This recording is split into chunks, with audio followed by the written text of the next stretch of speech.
ច្រើនសន្តិភាពគ្មានខ្វះអត់ត្រង់ណាគំនប់ហើយនឹងប្រឡាយបាទគឺចេះខ្លាំងដែរលោកយាយគឺចេះតែនមោតសៈហ្នឹងណាលោកយាយវាមិនអត់ប្រយោជន៍នោះទេព្រោះថាព្រះធម៌ណាគឺអាចញ៉ាំងជីវិតរបស់យើងហ្នឹងទៅជួបនឹងភាពស្ងប់ទុក្ខបានការដែលខ្ញុំទាំងពីរនាក់មកថ្ងៃនេះគឺមានបំណង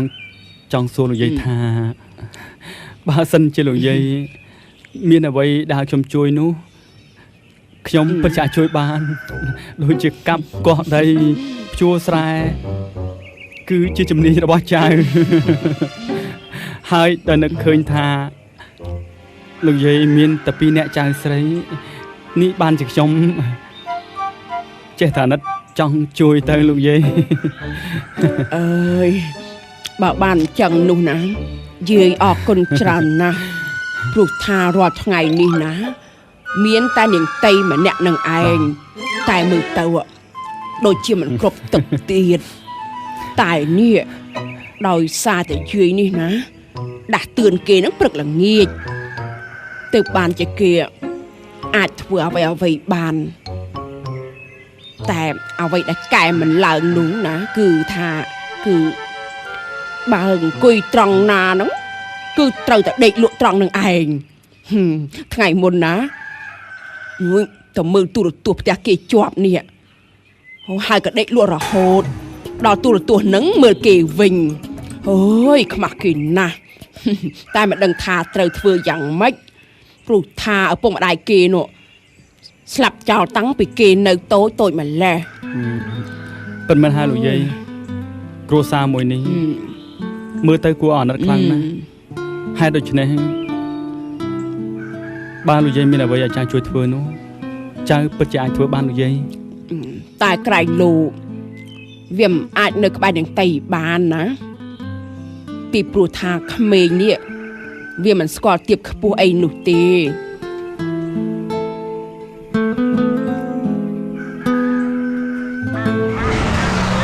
យាយហើយស្អីគេហ៎នេះយាយគឺមានចៅលួចទារបស់ខ្ញុំនេះវាចង់ជើងរួចជាស្រេចទៀតឃើញទេយាយហើយខ្ញុំឃើញវាយកទម្លាក់ទុកនៅក្រៅផ្ទះយើងនេះឯងចៅលួចទាហីចាហើយប្រហែលជាវានៅក្បែរនេះឯងទៅបានជាត្រូវទុកទានៅកុំជែកនោះ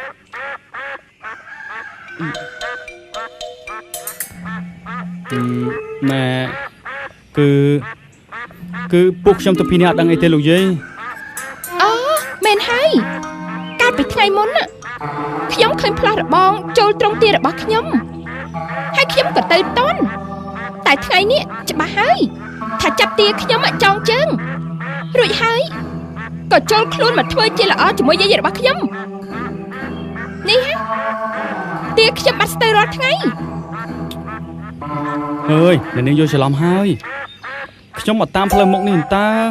ខ្ញុំមិនបានដើរតាមខាងក្រោយណាបានហើយយកទាទៅទុកវិញទៅនិយាយថាចៅភូណាគេមិនមែនជាប្រភេទមនុស្សដែលដើរលួចមន់ទាអ្នកស្រុកបែបនេះទេផោះតាំងនៅមុខហើយតើយាយនៅមិនជឿទៀតឬក៏យ៉ាងម៉េចបើមិនមែនជាពួកគេទាំងពីរអ្នកនេះទេតើមានអ្នកណាទៀតទៅបើកុំតែលឺសំឡេងទាស្រែកក៏ខ្ញុំនៅមិនដឹងថាគេលួចទារបស់ខ្ញុំយកមកចងទុកនៅគុំជ័យដែរអ្នកនាងតើខ្ញុំទៅលួចទាអ្នកនាងធ្វើអីទៅព្រោះខ្ញុំជាមនុស្សរស់នៅក្នុងវត្តបើខ្ញុំលួចយកទៅក៏ខ្ញុំមិនអាចហ៊ានយកចូលវត្តបានដែរបើយកចូលវត្តមិនបានទេឯងក៏អាចយកទៅកាប់ស៊ីនៅក្រៅវត្តបានដែរហើយតែខ្ញុំមិនធ្លាប់សម្លាប់សត្វនោះទេបើមិនសម្លាប់ក៏អាចលួចយកទៅលក់បានដែរបើខ្ញុំចង់ញ៉ាំខ្ញុំទិញមកទ្រុងក៏បានដែរនិយាយថាម៉េចច្រឡំមាត់ហើយគឺខ្ញុំមិនចេះតែនិយាយទៅទេសុំទោសណែបានហើយចៅភូឲ្យយាយសុំទោសណាដែលគេមកចោទប្រកាន់ចៅដោយគ្មានហេតុផលបែបនេះណា nè vô tia tụi lên vinh tự តែយាយមិនត្រូវស្វាគមន៍គេទាំងពីរនាក់ទេ bạn hơi vậy đằng hơi tờ vô tia tụi lên tư hơi chăm dương rột mục nè chập tia niềng tạm còi từ vô tia tụi lên chập lan tư mấy con mình từ vô từ từ ơi nè từ nè អូយបធោបធោ bạn chăm men tụi mong hơi ơi gì nè con mình đừng thà chỉ sna đai rồi bọn nè nào bật bật cọt nụ đai có bận té kệ bạt tia bị trồng nông sơ tờ rò dục men hơi nè vía chỉ rương cọp chuồn tại phần nằng anh តែខ្ញុំពិតជាមិនបានធ្វើរឿងបែបហ្នឹងមែនណាលោកយាយ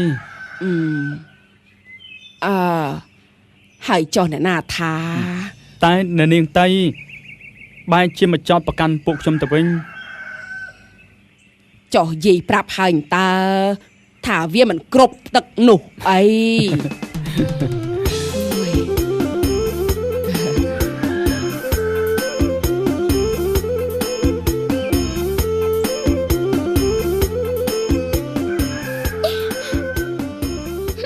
ធ្វើភ្នែកឲ្យឡើងសហើយនេះតែយាយគាត់ជឿខ្ញុំដែរឬក៏អត់ណោះថាពិតជាស្នាដៃរបស់ពួកគេទាំងពីរនាក់នោះឲ្យតែមកញឹក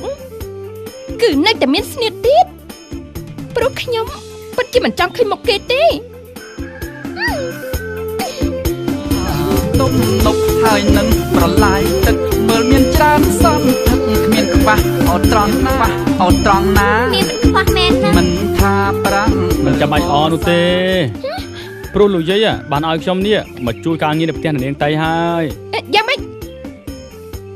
គឺចង់មកស៊ីទារបស់ខ្ញុំឲ្យអស់ពីត្រង់មែនទេ រឿងដែលខ្ញុំចង់ស៊ីឬមិនស៊ីនោះវាមិនសំខាន់នោះទេតែអ្វីដែលសំខាន់បំផុតនោះគឺខ្ញុំនេះចង់នៅក្បែរម្ចាស់ទា ហើយមិនចាំបាច់ទេមុខមាត់ប្រហែលឯងណាកុំសង្ឃឹមថាបាននៅក្បែរខ្ញុំនោះ និយាយថាម៉េចមុខមកប្រហែលខ្ញុំហើយនៅតែមិនឲ្យនៅក្បែរទាយ៉ាម៉េចនាងស្វិតហា នេះជេខ្ញុំផងហ៎ មែនហើយខ្ញុំជេ